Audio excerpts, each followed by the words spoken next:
at play. England 24 for 3. They're 53 runs behind, 9 overs of chaos there. Duckett first to go, LBW Sajid for 12, followed by Crawley in the next over, LBW to Noman for 2, and then Nolly Pope, a very slow delivery from the left-hander Noman. A grip turn, bounced and took the thumb of his glove and was caught at slip for 1. Root and Brook both came out to bat. It was an opportunity, you'd have thought, for maybe a night watchman to come out, but England didn't take that. They took the risk of the two potentially best batsmen in this situation coming out in the gloom, which eventually took the players off the field at 24 for 3. Floodlights on, an orange glow, the sun setting over to the right-hand side in the west. And Pakistan will come back tomorrow, pretty confident of wrapping things up, I would think, and winning this match. Saud Shakeel made 134. His century contained more singles, 70, than any other in a Test match 100, which is quite remarkable. It wasn't a pretty innings, but it's mighty effective. 223 balls he faced. He was helped by Noman Ali's 45, Sajid Khan's aggressive 48, and they took that lead up to 77. Mentioned particularly Rayan Ahmed, who took 4 for 66 and bowled really well. He was the pick of the bowlers today, not just because he took 4 for 66, but he just bowled something different, and he bowled orthodox leg spinners, he bowled some excellent wrong-uns, some googlies that brought about a couple of wickets as well. He's been speaking to Simon Mann. Well, thanks for coming over, Rayan. We'll talk about your day in just a moment. Let's talk about the match situation. Difficult day, how do you see it? I think as a bowling group, obviously having 3 down overnight was never part of the plan, and at one stage we looked like we could have got them just before they got a lead, but it's cricket. I think things happen quickly, and we expected that as well. So obviously momentum is with them at the moment, but hopefully we can soak it up a bit tomorrow and then just put it back on them and try and get a lead and put them back in. I mean, do you have to acknowledge sometimes, when an opposition has played well? You look at Saud Shakeel's innings; it was great discipline out there. So Saud, I think Saud batted very well. He stuck to his options. He batted time, the way he bats, and he stuck to his method, which is what everyone tries to do. Whatever your method is, just stick to it. Which, Saud did very well, and so did Sajid and Noman. Obviously, they took more risky options, but they got it. So they both got 100 runs between them as well. So yeah. You pushed the field back for Saud. At least there were lots of gaps, and he just ticked over the singles. What was the thinking there? I think. Obviously, when he took the singles, they weren't the balls we wanted to bowl. If we bowled our best ball every single ball, we wouldn't go for singles. So I think we just try to stop his scoring options where we thought it's easier to score, and then just try and keep the catches in for the catches when the ball is where we want it to be. What's the feeling in the dressing room tonight? I mean, the game was level at tea, wasn't it? Both sides 267 on the board, but that final session, I mean, they've stormed it. I think still level, isn't it? We've got so much batting now in the locker room there, so it's like, obviously having 3 downs not ideal, but at the end of the day, it is what it is. So yeah. Let's talk about your day. You've got your chance in this game. You have to be patient, don't you? Yeah. I enjoyed being in a squad with England again. And even when I was 12th manning, I was enjoying every minute, because if I didn't get picked in the squad, I'd probably be watching anyway at home. So just having a first class seat, watching the lads how they do it and stuff. But it was great to get a chance this game. And you're third spinner, you're third to be used after the other guys had quite a long go. What were you thinking, as you entered the action today? Not much, I think. I think I couldn't have the success I had today without both spinners bowling how well they'd bowled. I think Leach was very, very unlucky. He bowled very well, bowling 30 odd overs the way he did and not missing. He probably missed once or twice in 30 overs. So with the discipline he bowled, it kind of helped me relax more and bowl a bit more, not freestyle, but with more freedom type thing. It came out well, thank God. And your dad was here watching? Yeah, Dad was here. I've seen him on the big screen more times than I see myself. It's nice to see him happy. Does he give you advice? Most fathers do to sons, or do you just say, no, Dad, no, just steer clear? No, I never do that. Dad has to give me advice. I think my first coach. So there's always plans we talk about. There's always things we talk about. We're a cricketing family, so we talk cricket all the time. So there's always little things we can pick up at different times. What have you been working on since India? I mean, you played a county season. It's not easy bowling leg spin in England, is it? No, it's not easy, but I think I enjoy the challenge. there were some times where it felt like it's not coming out too good, but I enjoyed it, I think. And even today, sometimes I still don't think that's my best bowling. I still think I can be another level or another 2 levels above this. So, yeah, I think as long as I try and keep learning, as long as I'm enjoying it, I'll be good. And because age is on your side. I mean, you're only 20. You're playing for England at 20. Yeah, no, exactly. I'm one of the luckiest guys in the world. So it's the way I see it. So yeah, just keep enjoying it, I guess. And a role to play with the bat tomorrow. Hopefully, yeah. Hopefully. Obviously, we're backing the lads to bat well, but obviously, if my chance comes, I hope put my head down and bat properly. Well bowled today. Thanks very much, Ryan. Thank you very much. So the fact is, England got a battle on their hands here. Second day gone. Still loads of play available in this game, Stephen Finn, but England are already up against it. Yes, yeah, I think that's fair to say. Yep. Yeah, 53 runs behind. They've lost those 3 wickets, and that's the hammer blow. I think the way that Saud played was excellent. 134 from 223 for him, and he clearly anchored that innings. He allowed Noman and Sajid to come in towards the end and play a few shots and expand themselves. And he was really the linchpin of that innings. When you reflect on the last 2 days' play, you look at that first morning when England were 5 down at lunch, and wonder whether that they could have lost less wickets there, which would have prolonged their innings and meant that they'd have scored more runs and that deficit would be less. And then, yeah, those 3 wickets at the end of today were just an absolute hammer blow for England. Yeah, and sitting here and watching it, you wonder quite how England are going to play tomorrow. I mean, there's 2 very skilled batsmen at the crease. England's best player in Joe Root, who's a formidable player of spin bowling, but failed in the first innings. Harry Brook, again, he tried that sweep shot in the first innings, which bowled him behind his legs. When he got that pressure, when he got the men around the bat, it's not going to feel quite as crazy as it was out there. Those sort of close of play type scenarios with all that excitement and that noise and so on. It should feel a little bit calmer in the morning. However, the actual situation of the game and the way that England play, it'd be very interesting to see how they go about it. Yeah, those people are going to be in and around, aren't they? And Pakistan have quite cleverly spread the field a bit to stop the boundary options, but then kept and retained those people around the bat. I think England's first port of call is just to weather the initial storm tomorrow morning. It's going to be difficult, but with the guys there at the crease, that massive partnership they put on in the first test, which feels a long time ago now, to be quite frank with you, but it's it's going to be imperative that they get through that initial burst from Pakistan, because when you're in this position as a team, as a bowling team, you wake up with so much energy tomorrow morning, and England are going to have to make sure that they match that if they're to try and salvage anything from this game, which right now looks really unlikely. Yeah, I mean, that 50 runs feels more like 100, really, in terms of the way the pitch is playing. And what do you think of the way that those 3 lost their wickets? Duckett, Crawley, Pope. Were there ways they could have done anything about those dismissals? Look, I think had they got out to attacking strokes, we'd be sat here saying they only had 20 minutes to bat. Why are they playing attacking strokes? So I've got no problem with them defending around their front pad. Ben Duckett has spoken before about his sweeping and reverse sweeping to be his best form of defence. So maybe he'll be sat up there now wondering if he could have done something different, but he barely laid a bat on any of his sweeps in the first innings, so it must be so confusing for an opening batter to work out how to go out there and negotiate those kinds of conditions and the match situation. So no, looking at the 3 dismissals, they were 3 defensive pushes forward.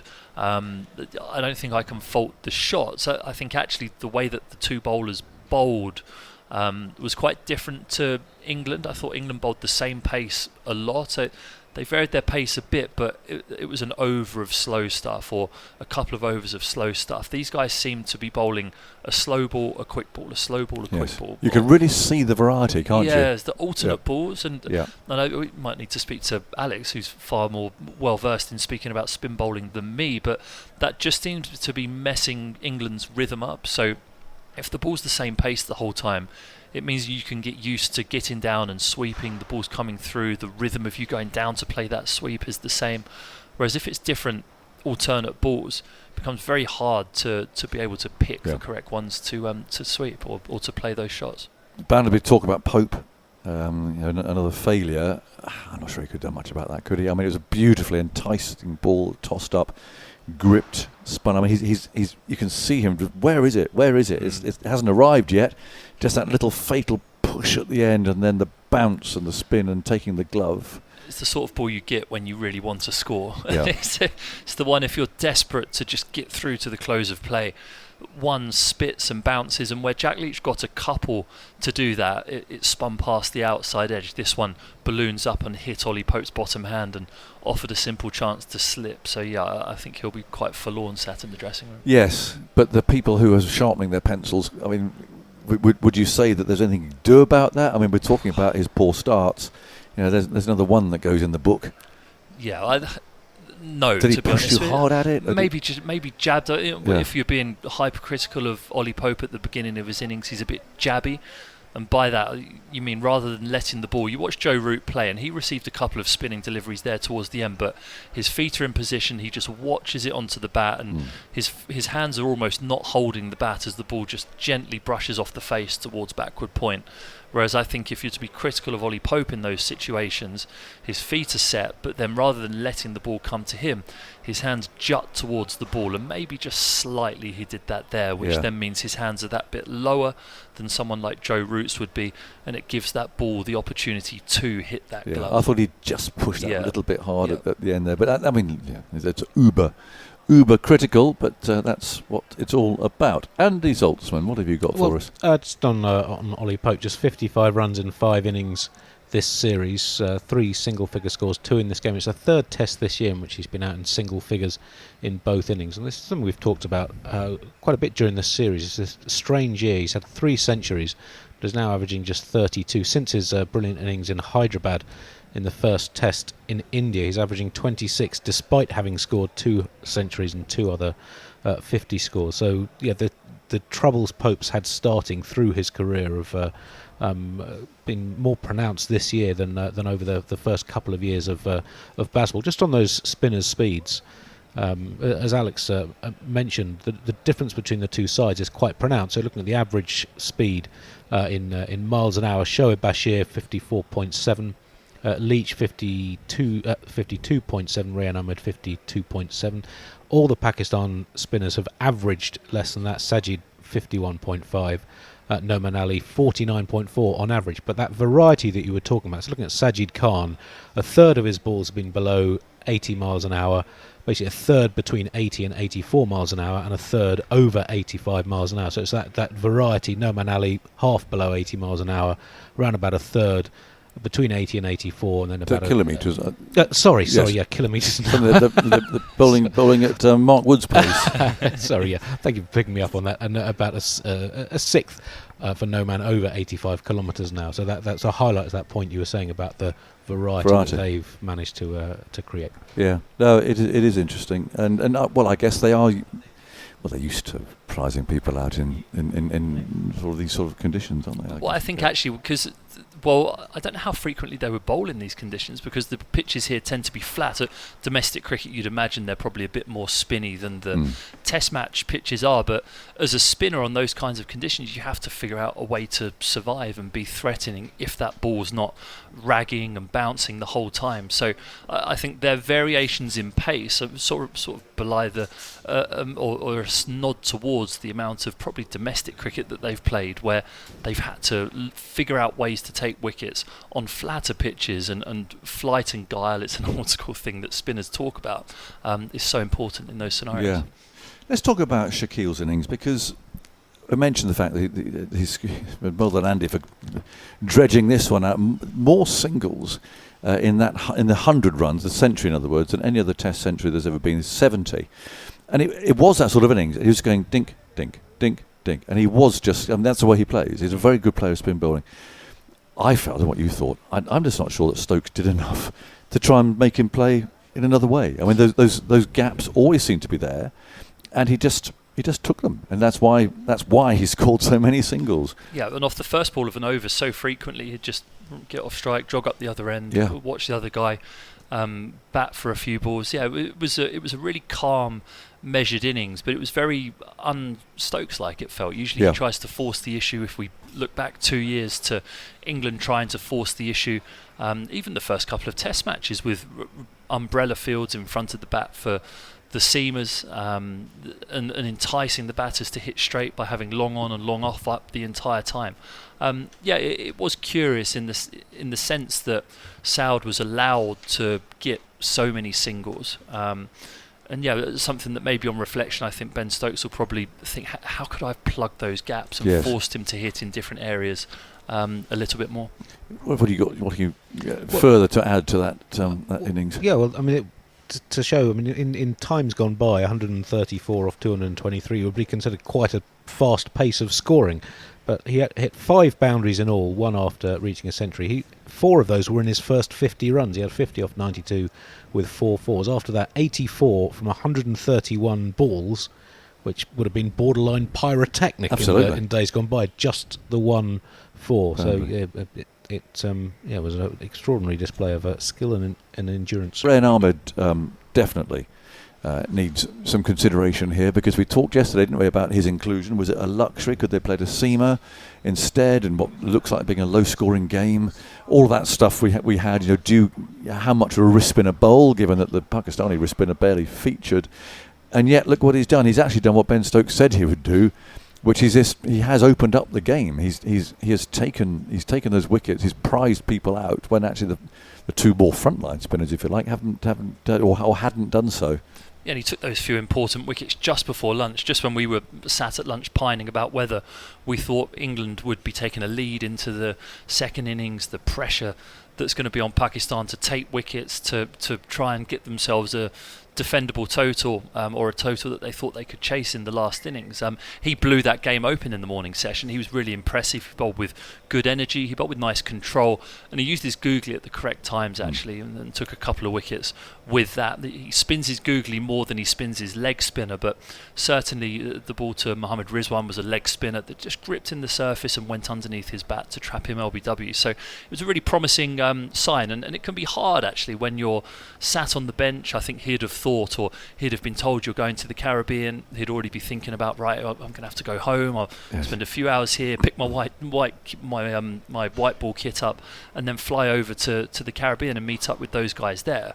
All of a sudden he's playing a test match, and to not snatch at your opportunity as a young man who's waited a long time between test matches, I thought he showed a really impressive maturity to be able to manage that expectation of himself, and deserved his 4 wickets. Yeah, and he pitched that googly just right every time, didn't he? The 2 that he got the wickets with, is absolutely spot on. He almost got, I think it was Jamal, wasn't it, first ball with a perfect wrong on as well. I don't think he picked him at all, incidentally, which again is kind of the job of the wrist spinner for lower order tail end batsmen. Just bamboozle them, mop up the tail, and where in the previous tests England have gone to the short ball to mop up that tail, it's clear that this pitch is potentially too short to scare a tail ender. You don't mind as a tail ender facing the short pitch bowling if the pitch is really slow. So yeah, England using him as a weapon to be able to try and mop up that tail. That's not how it transpired though. It was actually those 8th and 9th wicket partnerships that really hurt England, but he got the last wicket and he burst the game open in that morning session, and deserved his 4 wickets. Go on then, Alex, what have you made of the spin bowling of both teams? I think Pakistan spin bowling has been better, to be completely honest. I think they bowled better in these conditions. I had a little inkling I just felt like the Pakistan spinners took pace off and they were getting more out of the surface, but they were also then putting pace on after they bowled a couple of slower deliveries. They then fire one in a little bit quicker, whereas England, on the other hand, I just feel like it was stock ball after stock ball, which they're naturally bowling quicker than the Pakistan spinners are anyway, so it's almost like 10 kilometres an hour at some stages quicker.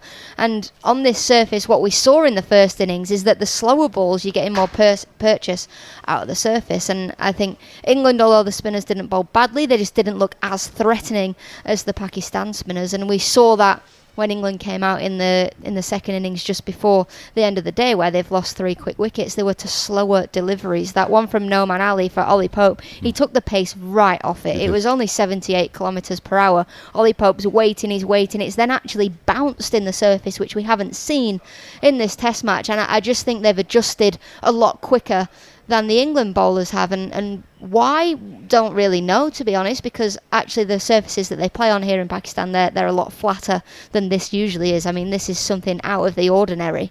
You know, this pitch has been raked. It's been something that these players aren't necessarily used to playing on, so they've actually adjusted a lot quicker than England have. a little bit repetitive, is what you're kind of saying, are you? I think so, yeah, and I just think England have gone, okay, well, this pitch is suited for spinners and we'll back you to do it. And Bashir, for example, he's got so much learning to do, and he will learn, and in 3, 4, 5 years' time, he's going to be an exceptional spinner. I just think for him, he's got to be able to change that pace up. He's got all the variations, just mix that pace up when he can. Okay, let's get some more reaction. Pitch side now, Simon Mann, as he's speaking to Saud Shakil. So many congratulations on the 100. What pleased you most about your innings today? I think when you score 100, you are already pleased. But at the same time, we got the lead and we got a good, handsome lead. So that's the most satisfying thing for me right now. And you had a really clear plan as well. So many singles. Yeah, I think that's my strength. I look to change the strike every now and then, and that's my strength. So I back myself to do my strengths well. That's my thinking. And you got plenty of support at the end there. It's great fun, those partnerships at the end. Yeah, I really enjoy batting with Numan Bhai and Sajid. The way they took on them, they make my life easier. I don't have to do much thing, and I have to just keep busy on doing my singles, and they take the charge. And a final one, what about the state of the game? I think it's more of a like evenly poised. I think we have slightly more upper hand, but see what's happened tomorrow. I think we have to still bowl well, bowl in good channels to take them wickets, and hopefully don't get a big target on. Well done today. Thank you very much. Thanks very much. We're going to push it ahead to look at tomorrow. We'll get Atif's thoughts on Pakistan's prospects tomorrow, because I would think Atif, that the way they were bouncing around there and the ball was spinning and England on the back foot, Pakistan will be pretty optimistic about wrapping us up tomorrow. They certainly will. It's quite the extraordinary turnaround when you think about how much we discussed the toss and the pitch and all of that stuff in preparation, how important we thought the toss would be in this game. Pakistan have sort of turned that on its head, first with a brilliant sort of rearguard performance from Noman and Sajid Khan in support of Saud Shakil, who played a magnificent 100, as you guys were just saying. But then to exert that extended session of pressure on England, the last few overs of the day, the last, that sequence, it felt like a wicket could fall every delivery. And then you kind of saw Joe Root make his way out, and you thought, well, is perhaps getting a night watcher in there, maybe sending an Atkinson in there, because the ball is turning sharply and you don't really want to use, batting will eventually get a little bit easier, so you don't really want to put them into this incredibly difficult situation. But this is an England team that doesn't take any backward steps, and they certainly don't want to present themselves as being weak or circumspect in any way. Pakistan took advantage of that, just built pressure. And, that 53 runs that England are still trailing Pakistan by, it feels like a lot more than that right now. It may as well be 153 runs. It's a huge mountain for England to climb back from. Pakistan will be over the moon how this day's gone. Yeah, and vindication, really. I mean, the pitch isn't dangerous, is it? I mean, it's awkward. It's done enough, really. I think you could probably say it. It's for all the fans and the patio heaters and everything else. They have managed to produce a surface they wouldn't otherwise have done. There's Mona strip off, but it's not been ridiculous. It's not. I say it's not utterly misbehaving. No, the worst ball in the entire game was before lunch on day one that Ben Duckett received, which I think sent shockwaves through the commentary boxes, because if you see a ball p-rolling along the ground on the morning of day one, then you think this is definitely a substandard pitch. But outside of that, I mean, Gus Atkinson got one to keep slightly low last night to take a wicket, but nothing extraordinary. But yeah, it's only that one delivery from Ben Duckett that's rolled along the floor that would have been a problem. So I don't really know where I stand with it. Raking the pitch is extreme. Yes. Clearly, we want to see the ball doing something. You want to see the bowlers in the game. Should you be allowed to resort to raking the middle of the pitch? I'm not sure you should. But certainly it's proved for riveting cricket. And Saud Shakil had to play really well for his 100 today, which I think is an important thing.